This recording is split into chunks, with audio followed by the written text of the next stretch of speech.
start today's session. For the course analysis and design principles of microwave antennas, I am Rahul Chaudhary. I am a PMRF scholar in IIT Madras. I am a PMRF NPTEL TA for the course. So I will be taking a live problem solving lecture each week, and I will be solving few problems based on the topics covered in this week, like in that particular week. So first we will start with a brief overview or some kind of quick revision for the topics that have been covered.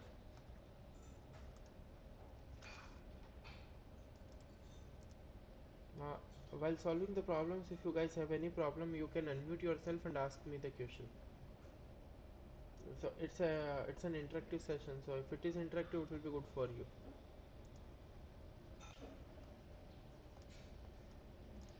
So in this week lectures, we have seen topics like radiation intensity, radiation efficiency, and solid angles.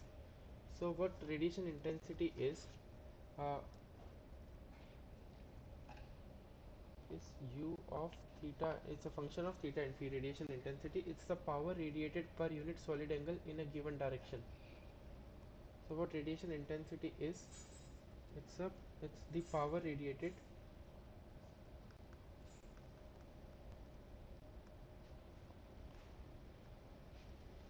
per unit solid angle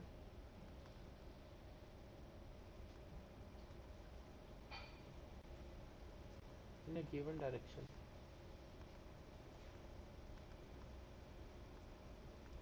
So what is a solid angle is, it's a three-dimensional analog of a 2D angle. It measures how large an object appears to an observer from a point. So let's say if the same object, if I'm looking at from this point, will appear in some form, like the length and the size of the object, it will be different if I am looking it as a further away. So whatever this angle is, let's say this is the solid angle. It's a 3D angle uh, which measures how large an object appears to an observer from a point. So it's denoted by, in a spherical coordinate system, we denote solid angle as sin theta d theta d phi, where theta is polar angle, which is from 0 to pi, and phi is the azimuth angle from 0 to 2 pi, and the solid angle is measured and the unit is steradians.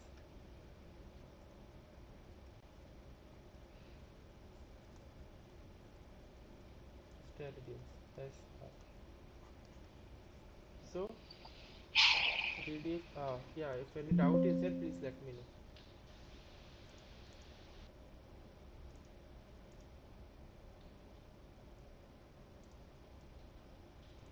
So what radiation intensity is, q theta phi is given by r square into sr theta phi, where sr is radial power density at a distance r. Radial power density at distance r. So multiplying r, so if you multiply this r square with sr, because the density per distance at a distance r, so it removes the 1 by r spreading effect. So u only depends on the direction, not on distance, because here we are multiplying it with r square, and this is radial power density at a distance r. So here we are multiplying with r square with 1 by r square.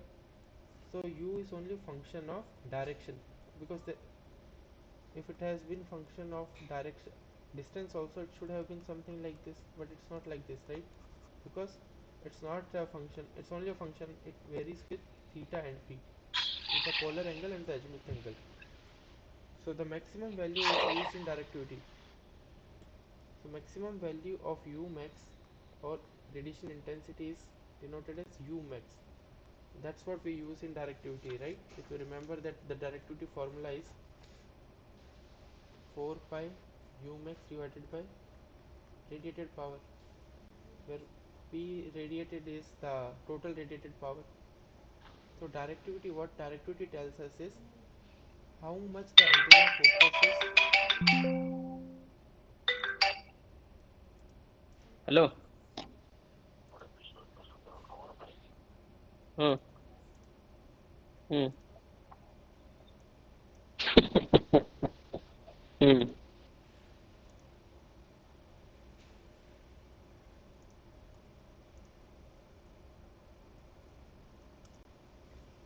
Okay, please refrain yourself doing that. If you want to be here, you can be here, but please mute yourself.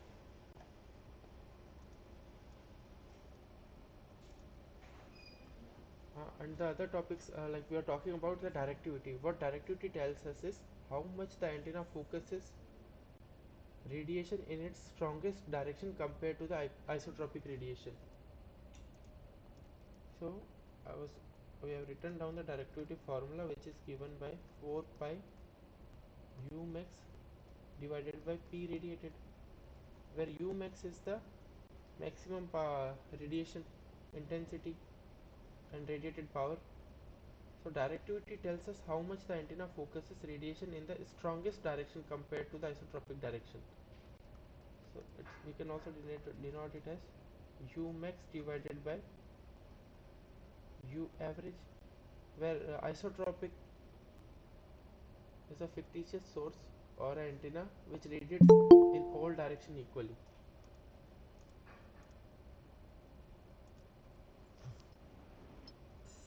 Yeah, those who have joined just now, we were discussing about we are going through a quick revision of the topics that have been discussed this week. We'll start the question solving session soon. So directivity can be, if it is 1, the antenna is isotropic. It's only 1 in the case when the antenna is isotropic. That means it is radiating this antenna, isotropic antenna, radiating in all the directions equally. This is a fictitious antenna, it doesn't exist in reality. So directivity is 1 in the case when it is isotropic antenna. That means it is radiating equally in all the directions. But if directivity is greater than 1, it has a directional gain.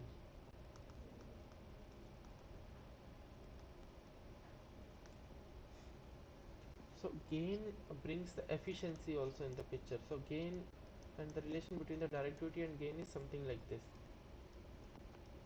where this rho is the efficiency of the antenna. Then we have also discussed, like we have seen in the lectures, that half power beam width, null to null beam width efficiency, and 3 dB bandwidth also has been discussed, where half power beam width is the angular width of the main lobe between the two directions where the radiation intensities fall into its maximum half of its maximum value. So if I draw a radiation pattern,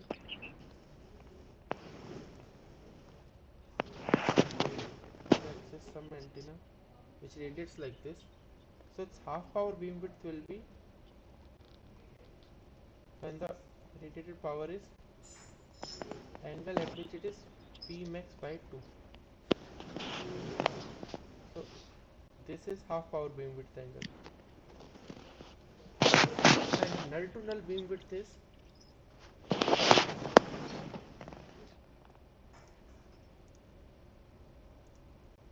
and null to null beam width is null to null beam width is the beam width is the angular separation between the first two radiation nulls on either side of the main lobe. So instead of looking for the minus 3 dB point, that minus 3 dB point is the, in decibels it is 1 by 2. So instead of looking the Pmax by 2 or minus 3 dB points like in half power beam width, null to null beam width looks at where the radiation actually becomes zero, like it drops to zero. And 3 dB bandwidth is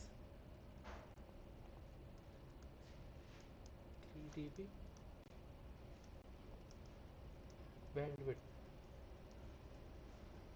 of an antenna. 3 dB bandwidth of an antenna is the range of frequencies over which the power response remains within 3 dB of its maximum value. Let's say, suppose for example, if I have an antenna and I'm plotting its return loss. So if it gives me something like this, starts from 0 dB, as when I am plotting in decibels, so it can be going to be minus, let's say it goes to minus 20 dB and minus 10. So these range of frequencies, let's say this is 400 to 500 megahertz, this is frequency.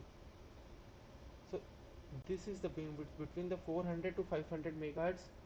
This is 3 dB, means like minus 10.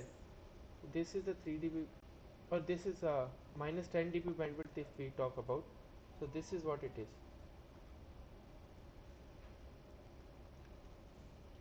And we have also discussed about like we have seen in the videos that the topics are covered were polarization of antenna was also covered. So the polarization of antenna is defined as the orientation of the electric field vector over the radiated electromagnetic wave as a function of time in the far field region. And impedance of an antenna is it's the ratio of the voltage to current at the input terminals of the antenna. So let's say, so our antenna looks something like, let's say this is our antenna and these are the input terminals, and we are going to connect it with a transmission line. So the input impedance or the characteristic impedance of our transmission line is suppose 50 ohms, and then our antenna will also have some input impedance. If it is also Z of A is also equal to 50 ohms, then there will be a maximum power transfer will happen and there will be no reflections. So that's why this impedance of an antenna is important. So it describes how the antenna looks electrically to the source or the transmission line feeding it. If it is perfectly matched, then there will be no reflection losses.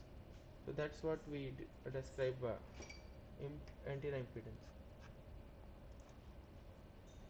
And the last topic that was discussed was effective aperture of the antenna.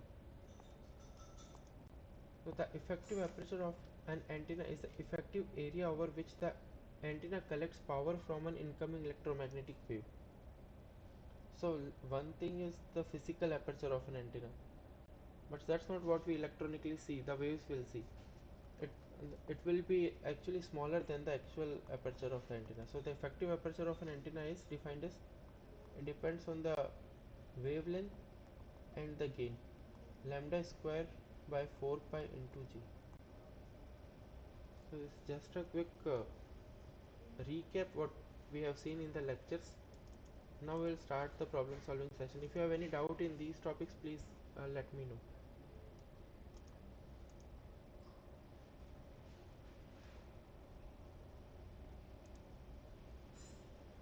Okay, then now we will move on to the question number 1. Question number 1 is directivity of an isotropic radiator is. So we have just now discussed, if we have an isotropic antenna, it's going to radiate in all the Excuse me, sir. directions. Yeah, please. Sir, while finding out the solid angle, Hmm. we Yes. are taking some area dA, let's say dA area, and Hmm. the radius subtended we are taking r square. Why is it r square, sir? Not some. Uh, Oh, because in the lecture also sir has discussed this one, right? Like the unit area, the unit surface area. hmm, Let's say we have a sphere.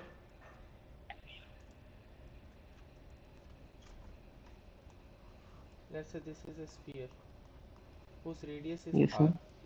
So I'm drawing it as a circle, but suppose it's a sphere, and I'm taking a unit surface area. Let's say this is dA. Okay. and this is the radius r. Right. So in order to calculate that angle now, if you go through the lecture itself, you will find out sir has drawn one drawing also, which is something like this. Yes. Here this is, let's say our uh, O in this omega Omega. I am denoting. So the surface Mm. area r square, this area is r square, has 1 ohm, 1 steradian of solid angle. So now if we want for some area, let's say some area dA, where this is dA, because here I know this is r, this is also r, as a scale, right? If I draw it, this surface area, here the Mm. radius of this surface area circle which I am taking is also r, and the sphere also is r. So these all are both are equal. Just as scale I am not drawing it properly, but the Mhm. area that we are taking on that sphere of surface area on that sphere is also radius is r. So Okay. in that case the steradian angle, the solid angle will be 1 steradian. But suppose if we are Sir, taking why on we are not taking it as pi r square? That's uh, yeah, surface area that r square that we are taking. because now I am writing it in that polar coordinates. Maybe if we are writing it in the Cartesian coordinate system, it will be something similar what you are talking about. But now if Okay. we are taking r square sine theta And d theta this is the d phi. d phi, yes. So that's what that area. Now for r square it is 1 steradian. For dA it will be, let's say suppose denoted by d ohm, which will be Mhm. dA by r square. Okay. So that's why this d ohm comes out to be sine theta d phi. It's we are writing in the polar coordinates that are in the spherical coordinate system. That's why it looks like that. Okay, sir. It's just a simple concept only that we have seen in, I think, 12th class mathematics also, like what a solid angle is. But basically what solid angle does is it tells us about the size. If a solid Okay. angle is very large for some same size object, if it is large, that means we are seeing that object as a large object because it's closer to us. Suppose I'm talking about the same ball, a cricket ball. If I bring it very close to my eyes, it will look bigger to me because the solid angle which is making is bigger. If I take it far away, Mhm. the angle will be smaller. That's why I see it as a small object. Basically, that's the concept here. Okay.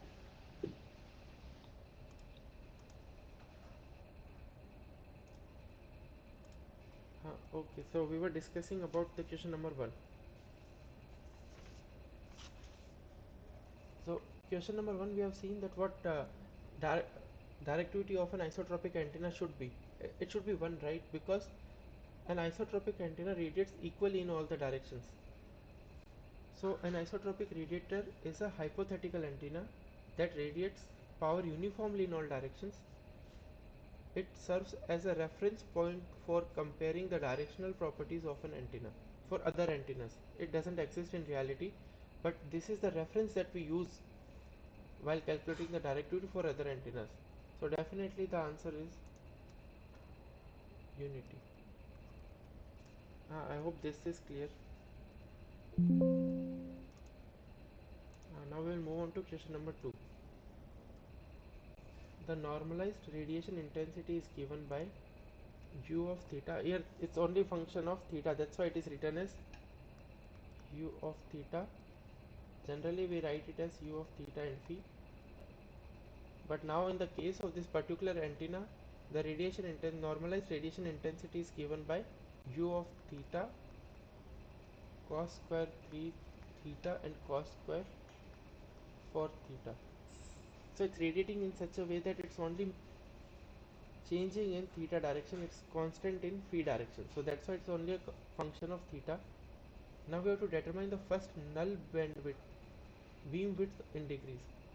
So null to null beam width we have to find.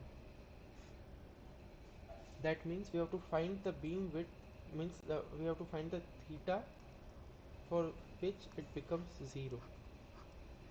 That's what null to null beam width means, right? So now we'll move on to the solution for this question.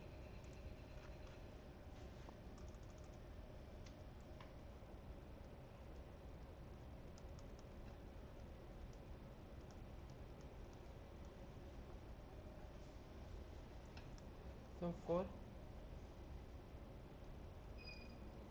first null beam width, when the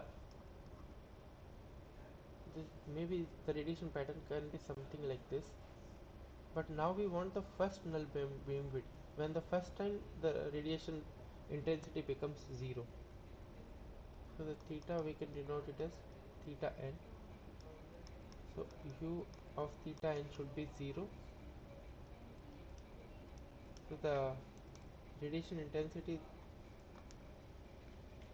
is given as u square 3 theta u square 4 theta n should be 0. Now there are two solutions for this, right? This leads to two solutions.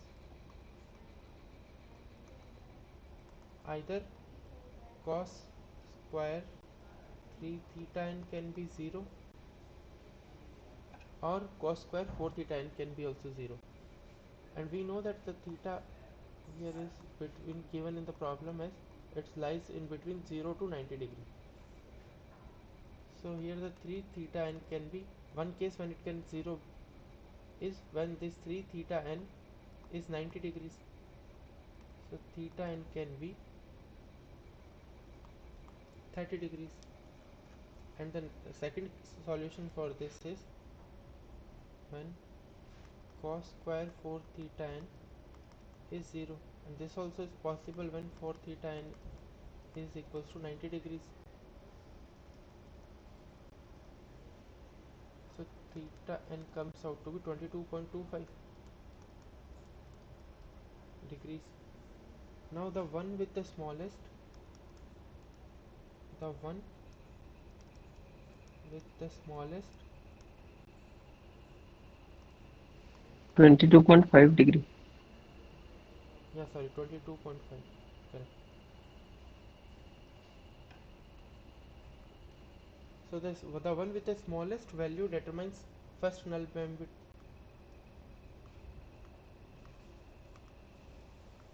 First null beam width. Since the pattern is symmetric, we know this is symmetric, but let's say this is will be symmetric along the theta. So the first null beam width will be 2 theta n. We have to find, this is theta n, and we have to find the total angle, which will be 2 theta n, which is 2 times of 22.5, which is 45 degrees. So now we will match it with the options. So here the correct option is option C,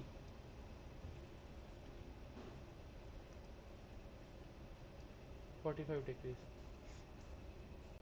Now I hope this is clear. If you have any doubt in this, please let me know.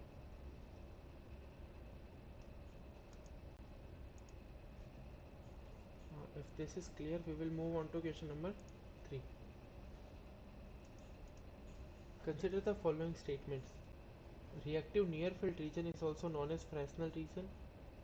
And statement 2 is Fresnel region is that region of the field of an antenna between the reactive near field region and the radiating near field region. So here two different statements, definitely both cannot be true. Either one is true or the second one.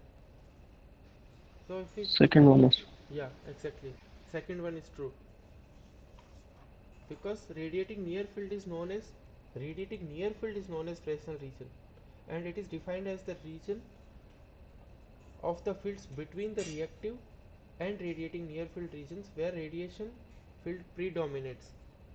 So the correct option here is C. Only statement 2 is correct. I hope this is clear.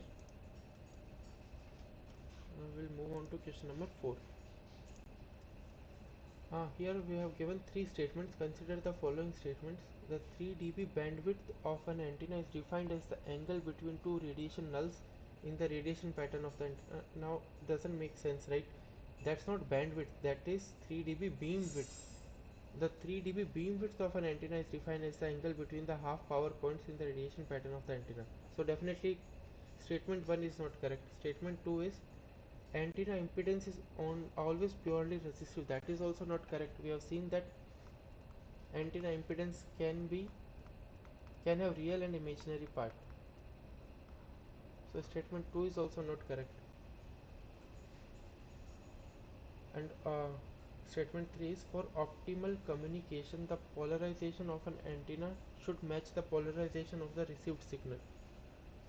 So polarization refers to the orientation of the electric field of an electromagnetic wave radiated by an antenna. So when the polarization of the receiving antenna matches the polarization of the incoming signal, it maximizes the power transfer and signal reception efficiency. So when the polarizations are aligned, that is when the electric field of the received signal is parallel to the antenna elements, it results in a better coupling and signal reception, which is required for optimal communication. So definitely option statement 3 is correct. So here the correct option will be B. Only statement 3 is correct. So I hope this is clear. If you have any doubt in this, please let me know. Okay, now we will move on to question number 5. A hypothetical isotropic antenna is radiating in free space. Determine the power density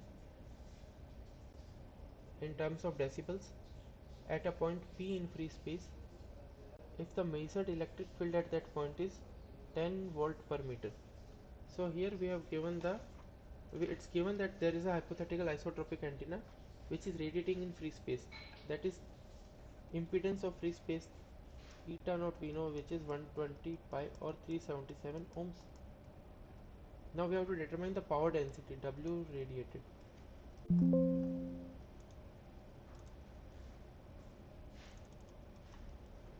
So now we are solving question number 5. In the problem we have to find W radiated, which is given by 1 by 2 E cross complex conjugate of H, or we can also write it as magnitude of E field E square by 2 eta naught AR cap. AR cap is the direction of the wave propagation. So in the problem it is given that the electric field at that point is 10 volt per meter. So we have the magnitude of electric field 10 square divided by 2. Eta naught will be, eta naught is the impedance of the free space, which is 120 pi AR cap. Now if we solve it, we will get 0.1326 watt per meter square. Now in the problem it has to be given in, it has been asked to give it in decibels.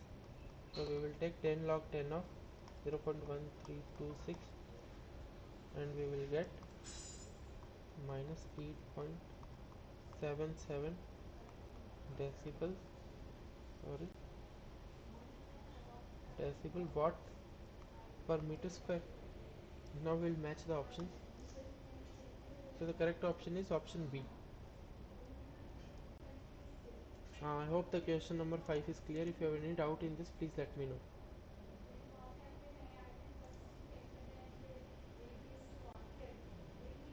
If it is clear, then now we will move on to question number 6. Question number 6 is consider a uniform plane wave being incident normally on a lossless horn antenna. Determine the incident power density if the directivity of the antenna is, so here the directivity is given as 12 decibels and it is operating at a frequency of 6 gigahertz. We have to assume no losses between the antenna and the load. Also there is no polarization mismatch, means that their polarization is matched, so there are no losses, and it's given that the received power is 1 milliwatt. sorry, 1 microwatt. So I hope the question is clear. In this question we have to find out the power density, incident power density for a horn antenna. So question number 6, solution. PR is the received power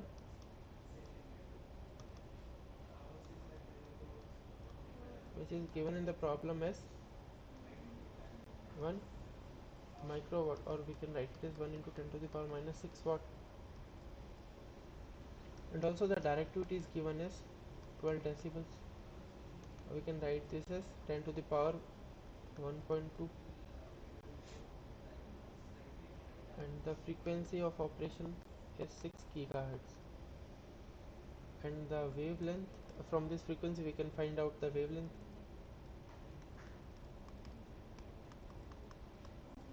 divided by 6 into 10 to the power 9, which comes out to be 0.5 meters. The wavelength is 0.05 meters.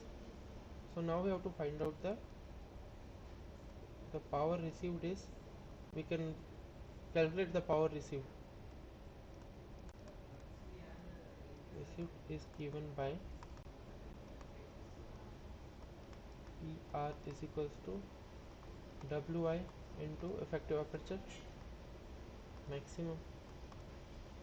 So WI into, and AE is given, aperture is given by lambda square divided by 4 pi into D naught. D naught is a directivity. So now in the problem we have given P received is already given and directivity is also already given. So we have to find out WI, which is given by PR into 4 pi divided by lambda square into 1 by D naught. So PR is 1 into 10 to the power minus 6 into 4 pi divided by 0.05 whole square into 10 to the power 1 by 2. Now when we solve this we will get 3.17 into 10 to the power minus 4 watt per meter square, or also I can also write this as 0.317 milliwatt per meter square. So this is the answer. Now we will match it with the options. So the incident power density is, we got as 0.317. So the correct option is option A. I hope this is clear. If you have any doubt in question number 6, please let me know.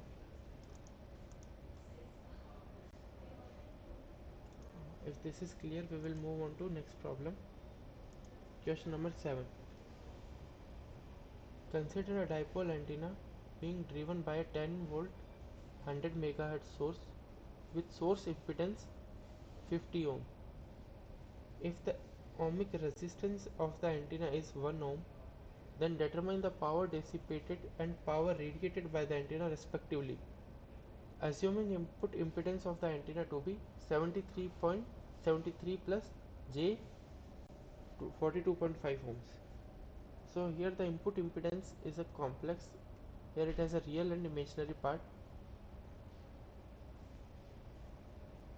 and the source impedance is 50 ohms. So we have to find out power dissipated, means this is the loss here, and power radiated by the antenna respectively. So I hope the question is clear. If the question is clear, we will move on to the solution.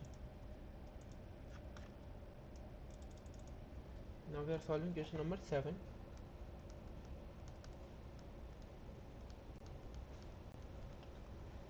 So what is given in the problem is, first we will draw a equivalent circuit diagram. The equivalent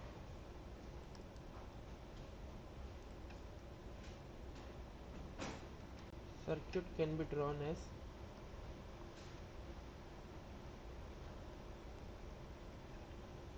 So the source is given, the source parameters are the source voltage is 10 volt and the source impedance is 50 ohms,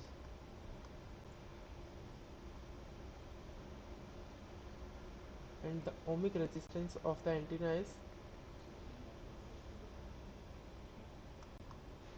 let's say, resistance 1 ohms, and the input impedance of the antenna to be 73 ohms. J XA is given as 73 plus J 42.5. Now easily we can draw one equivalent circuit diagram where this is the source voltage with the source resistance or impedance which is purely resistive, and there is a ohmic impedance of 1 ohm, means it will be wasted as a heat loss, and a current of IA is flowing through it, and in this terminal the antenna connected as the antenna impedances are radiative plus reactive component XA. So this is the equivalent circuit. Now we can write equation for the current AIA is given as Vs divided, now all these resistors are in series, we can write this Vs divided by Rs plus RL plus RR plus XA, which is Vs is given as 10 volts divided by 50 plus 1 plus 73 plus G 42.5,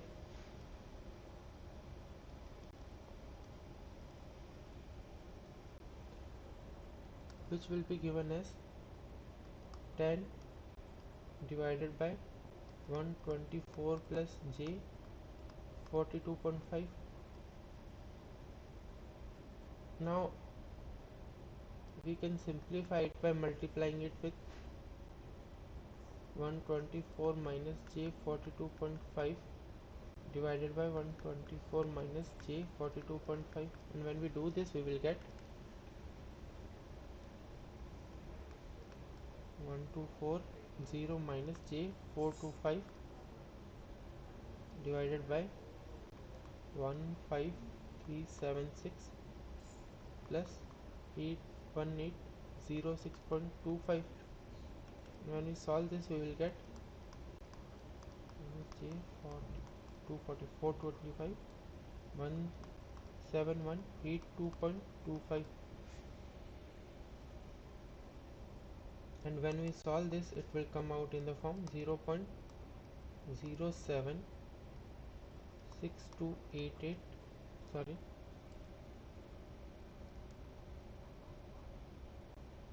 when you divide 1240 by 17182.25 it comes out to be 0.072167 minus J 0.024735. I can also write in this in form 0.076288, and the angle is minus 18.92 degrees. Now we know the magnitude of the current is 0.076288 amperes, or I can write it as 76.288 milliamps. Now in the problem we have to find out the power dissipated. So power dissipated is given by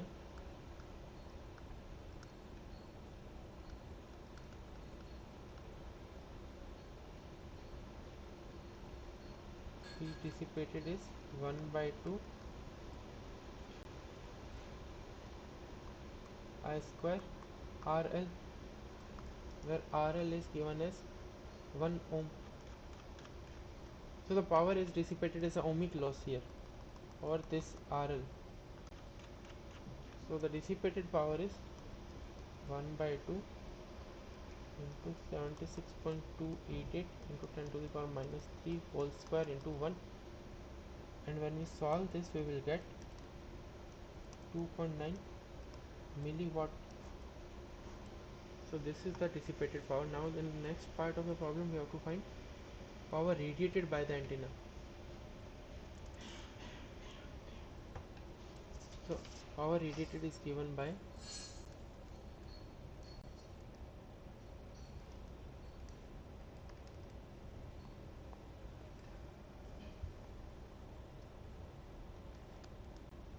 P radiated is 1 by 2 Is square into RR, which is 1 by 2 into 76.28 into 10 to the power minus 3 whole square into 73, which is, when we solve this we will get 0.2124 watt. This is the radiated power. So the correct option is 2.9 milliwatt and 0.21 watt. So the correct option is option A. I hope this is clear. If you have any doubt in this, please let me know.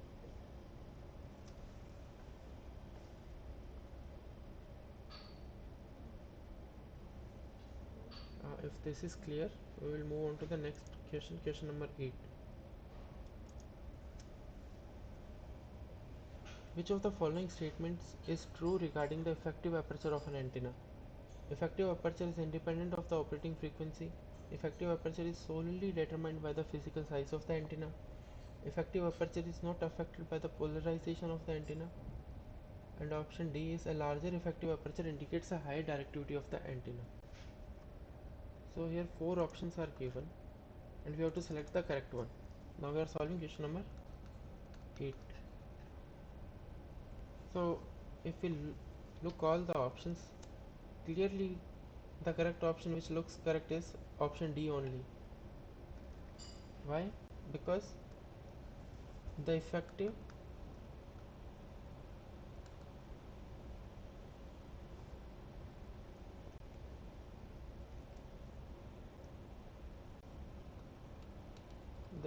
aperture of an antenna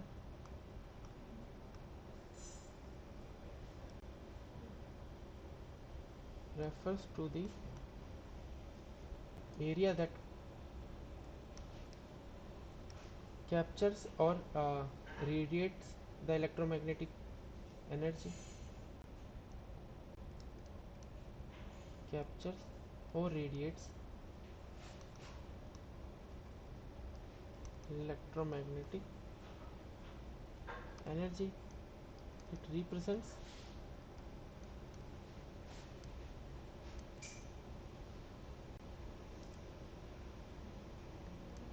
the effective area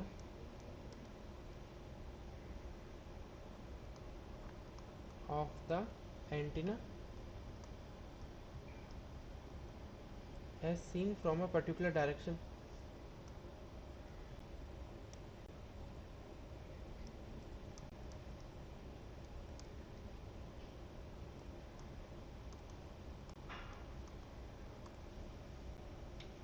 So the effective area considers both the physical size of the antenna and its efficiency in capturing the radiated power, capturing or radiating the power, and the directivity of an antenna is directly proportional to its effective aperture.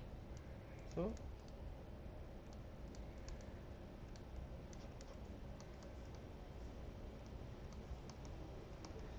directivity of an antenna is directly proportional to its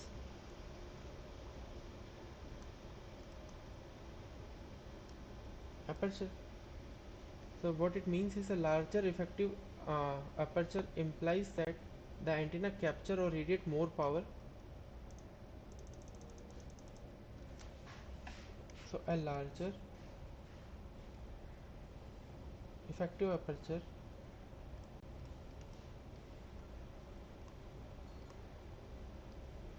implies that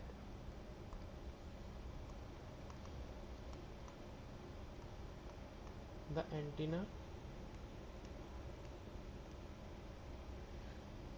can capture or radiate more power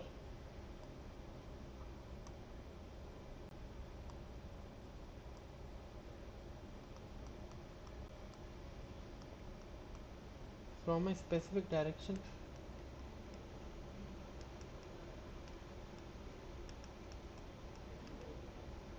thereby increasing the directivity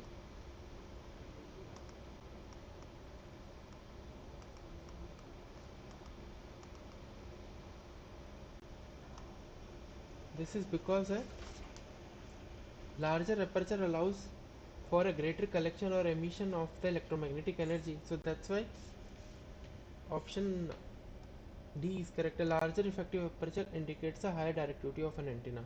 I hope this is clear. If you have any doubt in question number 8, please let me know.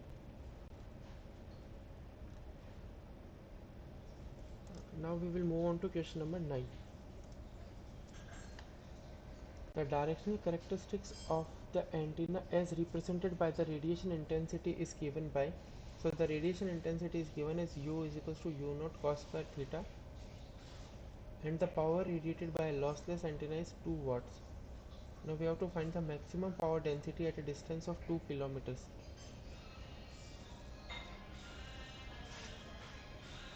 I hope the question is clear.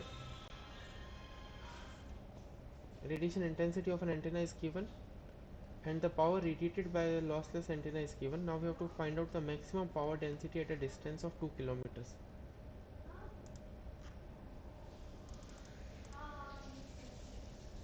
So we are solving question number 9. Here the radiation intensity is given as U naught cos square theta, where theta is in between 0 to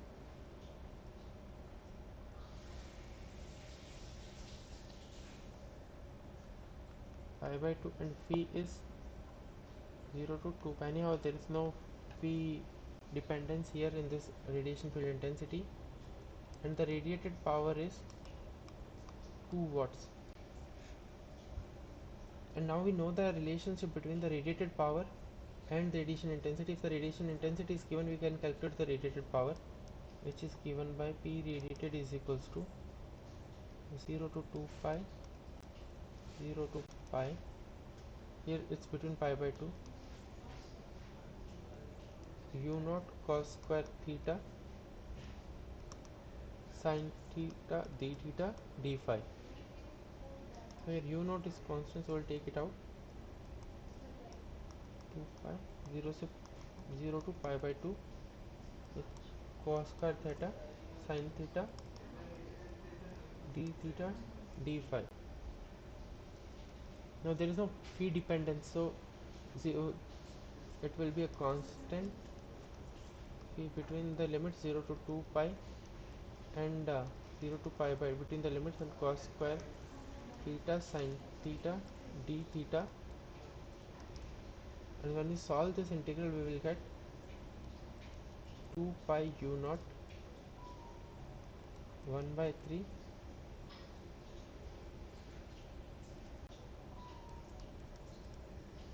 Now in the problem the radiated power is given as 2 watts. This is equals to 2 watts. So now from this we can calculate u naught, which is equals to 3 by pi watt per steradian.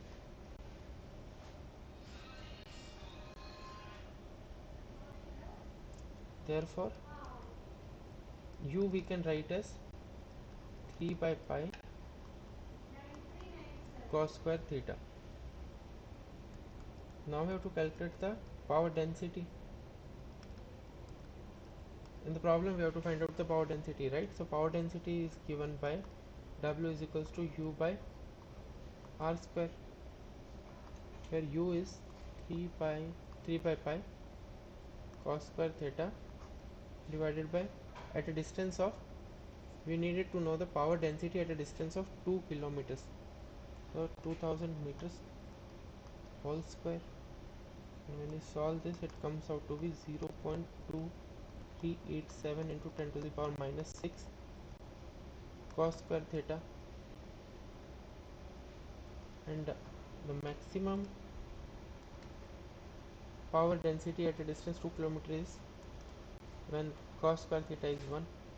That means 0.2387 into 10 to the power minus 6 cos square theta max. Cos square theta max can be equal to 1.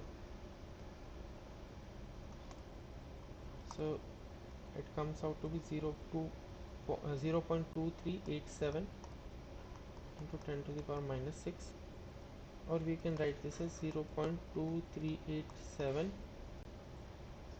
microwatts per meter square. Watts per meter. The correct option here is option B. I hope this is clear. If you have any doubt in this, please let me know.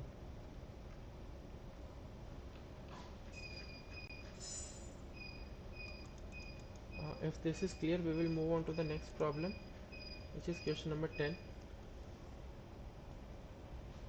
So in question number 10 also the data is same. The directional characteristics of the antenna is represented by the radiation intensity is given by U is U naught cos square theta, and the power radiated by a lossless antenna is 2 watts. We have to find the maximum gain of this antenna in decibels. So in question number 10 we have to find the gain of the same antenna that we have solved in question number 9.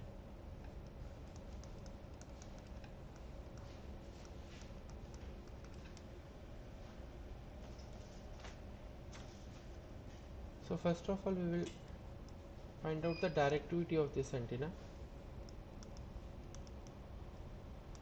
which is given by d naught is equals to 4 pi u max by p radiated, and we know what is u max here.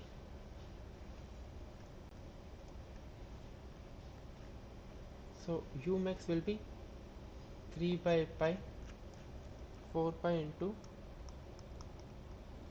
3 by pi divided by p radiated, which we calculated came it's already given in the problem as 2 watts. So when you solve this, directivity comes out to be 6, and in decibels d naught is 7.78 decibels.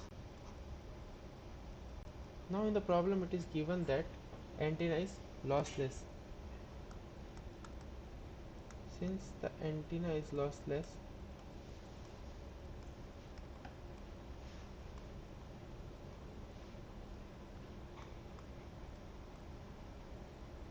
the gain and directivity of the antenna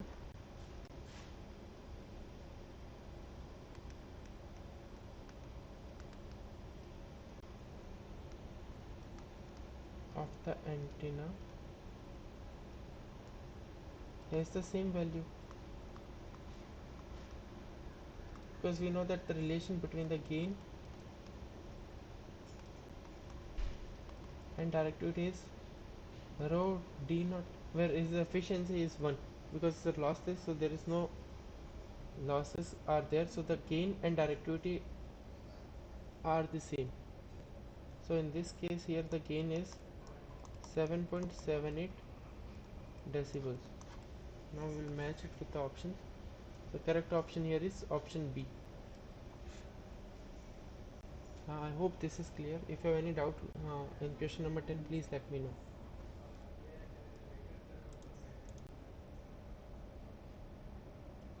If question 10 is clear, we will move on to question number 11. So question number 11 is very pretty similar to the previous question that we have solved. In question 11, a hypothetical isotropic antenna is radiating in free space at a distance of 100 meters from the antenna. The total electric field is measured to be 5 volt per meter. We have to find the power density and radiated power.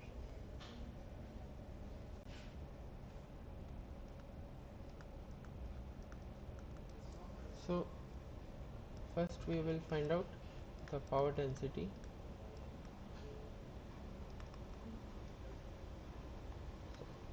W radiated is given by 1 by 2 E cross complex conjugate of magnetic field, or we can also write it as in far field, we can write it E square by 2 eta naught. AR cap is the direction of the wave propagation. So E square magnitude of electric field is given as 5 whole square divided by 2 eta naught. It's radiating in free space, and impedance of free space is 377 ohms or 125. So we can write this as 120 pi. Now when we solve this, we will get 0.03315 watts per meter square. And in part B, we have to find out power radiated.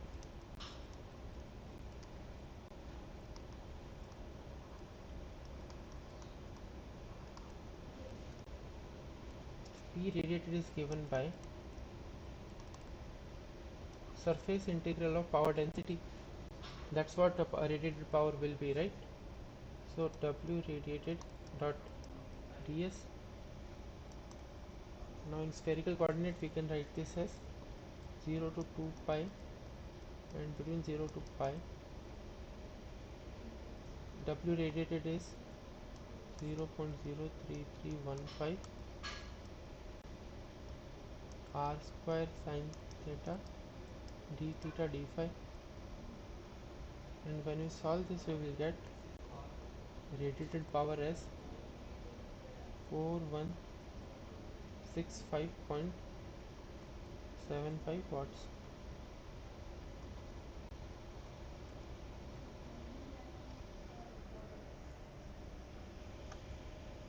I hope the question is clear. If you have any doubt in the solution, please let me know.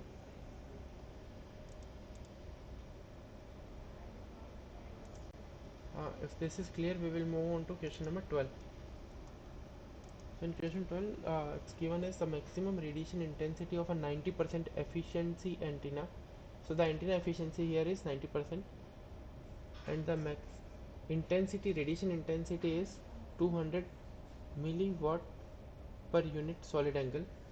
We have to find the directivity and gain of this antenna when the input power is 125.66 milliwatts, and then part B, the radiated power is given as 125.66 milliwatts. So in part A, the directivity is given as, the directivity formula is 4 pi u max divided by P radiated. So 4 pi into u max is 200, because the maximum radiation intensity is given as 200 into 10 to the power minus 3 watts, and this is P radiated. But in the problem part A, input power is given and the efficiency is 90%. So the radiated power here will be 0.9 into the input power, which is 125.66 milliwatts. When we solve this, we will get directivity as, directivity is a dimensionless quantity, right? So 22.22. So in decibels, it is 13.47 dB, and the gain will be G naught is equals to rho D naught, and rho is the efficiency, which is given as 0.9 times D naught, which is 22.22 is 20, and in decibels we can write this as 13.01 decibels. I hope this is clear. In part B, we have already directly given as the radiated power. So directivity will be 4 pi u max divided by P radiated, which comes out to be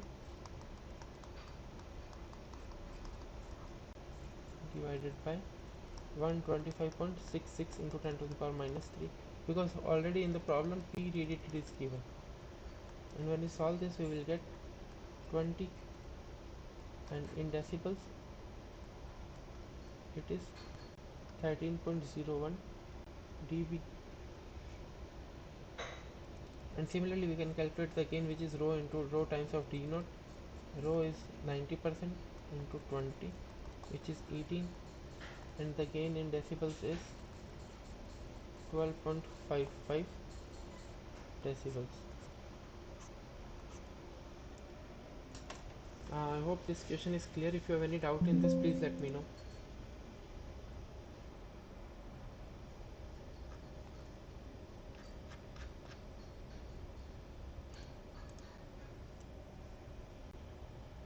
If you don't have any doubts, this is all for today's session. We will meet again on